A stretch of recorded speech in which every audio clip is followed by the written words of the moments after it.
안녕하세요. 인포투데이 뉴스입니다. 잠시 잠잠했던 미국과 중국의 무역전쟁이 다시 불붙었습니다. 이번 싸움의 핵심은 바로 히토류입니다. 트럼프 대통령이 중국에 100% 추가 관세를 때리겠다고 선전포고했고요. 중국은 히토류 수출 통제로 맞받아쳤습니다. 대체 히토류가 뭐길래 미국과 중국이 이렇게 으르렁대는 걸까요? 오늘 인포투데이 뉴스에서 말씀드리겠습니다. 먼저 사건의 발단부터 보시겠습니다. 지난 10월 9일 중국 상무부가 폭탄 발표를 합니다. 히토류 수출 통제를 대폭 강화하겠다는 건데요. 구체적으로 어떤 내용이었을까요? 첫째, 해외에서 생산된 제품이라도 중국산 히토류가 0.1% 이상 포함되면 중국 정부의 수출 허가를 받아야 합니다. 둘째, 첨단 반도체, 그러니까 14나노미터 이하나 메모리 반도체에 사용될 히토류는 개별 심사를 받아야 합니다. 셋째, AI 연구개발용 히토류 수출도 특별관리 대상입니다. 이 모든 조치가 11월 1일부터 시행 예정이었죠. 중국 상무부는 명분도 내세웠습니다. 일부 해외 조직과 개인이 중국산 히토류를 군사 등 민감한 영역에 사용해서 국가 안보에 위협이 됐다는 겁니다. 그런데 타이밍이 절묘합니다. 10월 31일 경주에서 에이펙 정상회의가 열립니다. 트럼프와 시진핑의 정상회담이 예정돼 있었죠. 중국은 이 회담을 앞두고 협상 카드를 하나 꺼내든 겁니다. 그러자 트럼프가 즉각 반격에 나섭니다. 트럼프 대통령이 소셜미디어 트루스 소셜에 즉각 반응했죠. 중국이 점점 적대적으로 변하고 있다고 말이죠. 세계 각국의 모든 히토류 관련 요소의 수출을 통제하겠다고 통보하고 있다. 이는 전례가 없는 일이며 중국이 세계를 인질로 삼도록 절대 용인해선 안 된다고 말이죠. 그리고 구체적인 보복 조치를 발표합니다. 11월 1일부터 중국산 제품에 100% 추가 관세를 부과하겠다는 겁니다. 현재 평균 55% 관세에서 155% 관세로 폭증하는 거죠. 또 미국의 핵심 소프트웨어에 대한 대중국 수출 통제도 시행하겠다고 했습니다. 그리고 한마디 더 던집니다. 에이펙에서 시진핑 주석을 만날 이유가 없어 보인다. 트럼프의 발표 후 금융시장이 요동쳤습니다. 암호화폐 시장에서 1시간 만에 8조 원 규모가 청산됐고요. 비트코인은 12%, 이더리움은 17% 급락했습니다. 투자자들은 미국 국채와 금으로 대피했고요.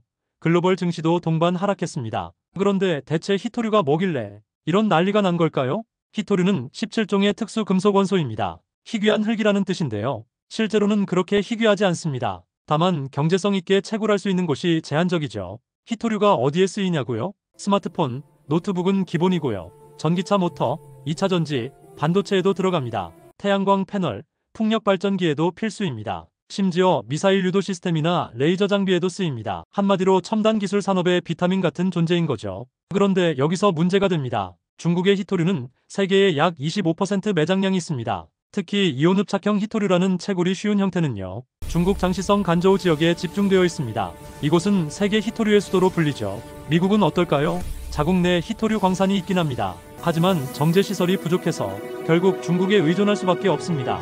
현재 미국이 사용하는 히토류의 약 80%가 중국산입니다. 그러니까 중국이 히토류로 미국의 급소를 찌른 거죠. 그런데 사실 이번이 처음은 아닙니다. 트럼프 재집권 후 미중 무역전쟁 타임라인을 보시죠. 올해 1월 20일 트럼프가 재집권했습니다. 2월부터 4월까지 양국이 서로 100% 넘는 초고율 관세를 부과했죠. 그러다 5월에 4차례 고위급 협상 끝에 휴전에 합의합니다. 양국이 관세를 낮추기로 한 겁니다. 6월에는 런던과 제네바에서 추가 협상이 있었습니다. 중국은 히토류를 선지급으로 공급하겠다고 약속했고요. 미국은 중국 유학생 비자 취소 방침을 철회했습니다.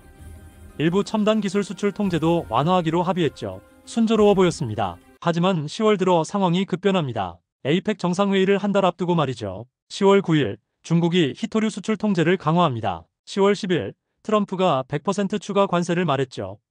게다가 해운과 조선 분야로 갈등이 확대됩니다.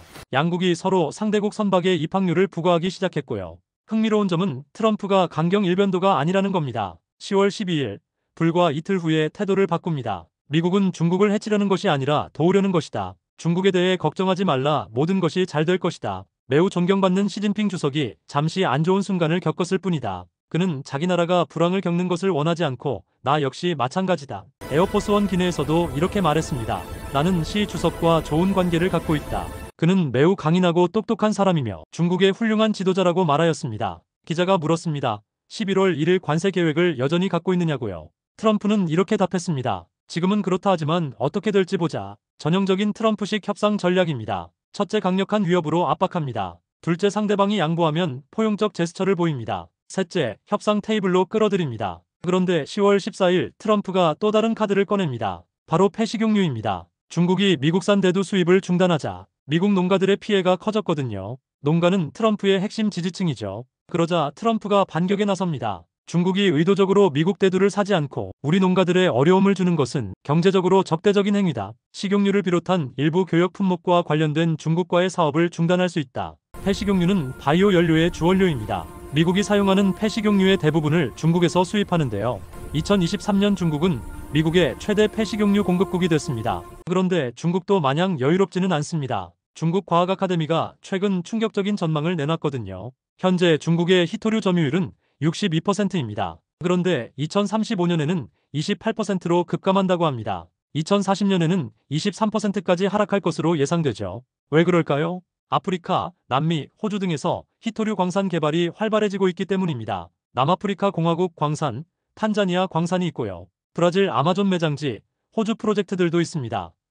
중국은 10년 내에 히토류 지배력을 완전히 상실할 수 있다는 위기감을 느끼고 있는 겁니다. 그럼 앞으로는 어떻게 될까요? 전문가들은 이번 갈등이 단기적으로 해소될 가능성도 있다고 봅니다. 에이펙 정상회의를 앞두고 양측 모두 타협점을 찾을 동기가 있고요. 트럼프도 중국도 불황을 원하지 않으니까요.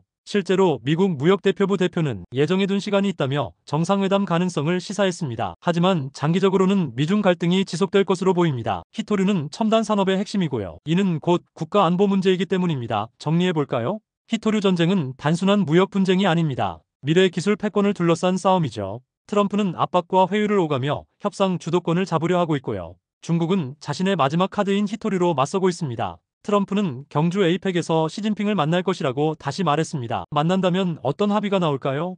계속 주목해야 할 이슈입니다. 오늘 영상이 도움이 되셨다면 좋아요와 구독 부탁드립니다. 다음에 더 좋은 콘텐츠로 찾아뵙겠습니다. 인포투데이 뉴스였습니다. 감사합니다.